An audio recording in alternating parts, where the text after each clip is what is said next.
شب برات کی آمد ہے۔ آئیے شب برات کے حوالے سے ہم چند احادیث مبارکہ سنتے ہیں تاکہ ہمیں اس کی اہمیت کا پتہ چلے، اور مزید اس کے حوالے سے جو سرکار صلی اللہ تعالیٰ علیہ وآلہ وسلم کے فرامین کے مطابق ہمیں معلومات ملتی ہیں ان معلومات کو بھی ہم حاصل کریں۔ چنانچہ ام المومنین حضرت سیدتنا عائشہ صدیقہ رضی اللہ عنہا عنہ سے روایت ہے،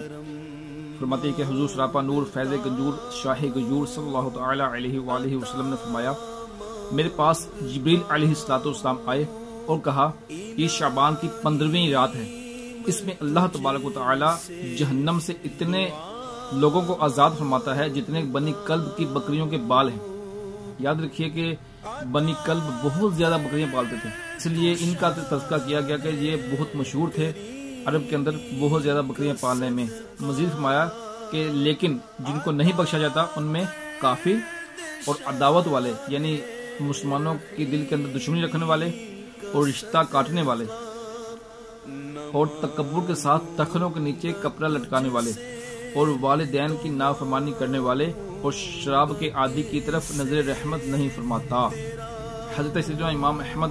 رضی اللہ تعالی عنہ نے حضرت سیدنا عبداللہ بن عمر ابن زید رضی اللہ تعالی عنہ سے جو روایت کی اس میں قاتل کا بھی ذکر ہے۔ حدیث پاک میں کچھ یوں فرمایا گیا کہ حضرت سیدنا کثیر بن مرہ رضی اللہ تعالی عنہ سے روایت ہے کہ تاجدار رسالت سراپا رحمت محبوب رب العزت عز و جل و صلی اللہ تعالی علیہ وآلہ وسلم نے فرمایا،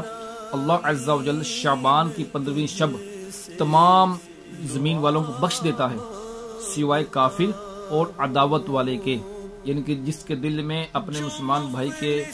حوالے سے دشمنی ہو، نفرت ہو، اس کو بھی اس رات نہیں بخشا جاتا۔ امیر مومنین حضرت مولا کائنات علی المرتضی شیر خدا کرم اللہ تعالی وجہہ الکریم سے روایت ہے کہ نبی پاک صاحب الاولاق سیاح افلاق صلی اللہ تعالی علیہ وآلہ وسلم فرماتے ہیں، جب شعبان کی 15ویں رات آ جائے تو اس رات کو قیام کرو اور دن میں روزہ رکھو کہ اللہ تبارک و تعالی غروب آفتاب سے آسمان دنیا پر خاص تجلی فرماتا اور کہتا ہے کہ مجھ سے مغفرت مانگنے والا کہ اسے بخش دوں، ہے کوئی روزی مانگنے والا کہ اسے روزی دوں،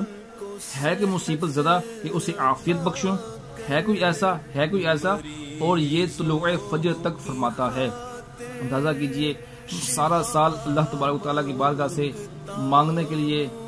ہاتھ اٹھاتے ہیں، رو رو کے دعائیں کرتے ہیں، اور یہ ایسی رات ہے کہ جس رات اللہ تبارک و تعالیٰ خود فرماتا ہے، خود اللہ تبارک و تعالیٰ کی رحمت ہمیں آوازیں دیتی ہے، ہمیں بلاتی ہے کہ مجھ سے مانگ لو، مجھ سے بخشش مانگ لو، مجھ سے مصیبتوں کی دوری مانگ لو۔ آئیے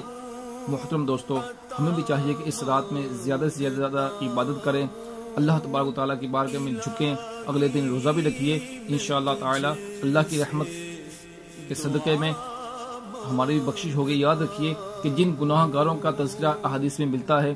پہلے وہ غور کر لیجئے، اگر ہم کسی لسٹ میں آتے ہیں،